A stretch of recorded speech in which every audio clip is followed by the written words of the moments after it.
How can reporters use your site to generate terrific stories?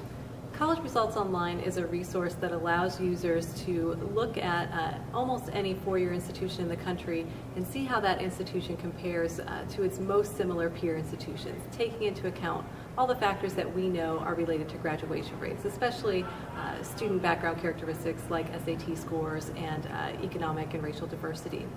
But looking at that range of scores and graduation rates within the peer group really can tell reporters useful information about what is it that an institution can do to change its graduation rate. Once we take into account all those background factors, all those inputs, what does the institution do about outputs that really makes a difference for student success?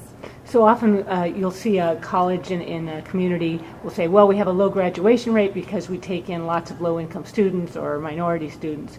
But your site shows that just because you take in those kinds of students doesn't mean you're doomed to have a low graduation rate, right? Exactly. On average, we do see that more selective schools have higher graduation rates, less selective schools have lower graduation rates.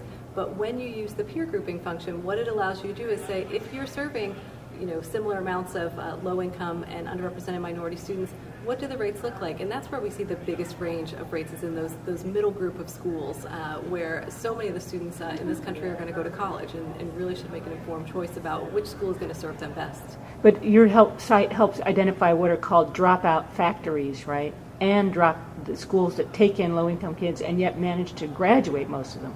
Yes, you can see by looking at these similar schools, looking at schools that have high percentage Pell or high percentage minority students among their student body, you can see the difference and you can identify those schools that are performing better than you'd expect considering the students that they bring in, and also see the ones that just aren't serving them well and are really a rotating door. Right, so schools that sometimes claim that they can't do anything about it, your site shows that some schools can do things about it. Exactly. Right. Okay, great. Thanks very much.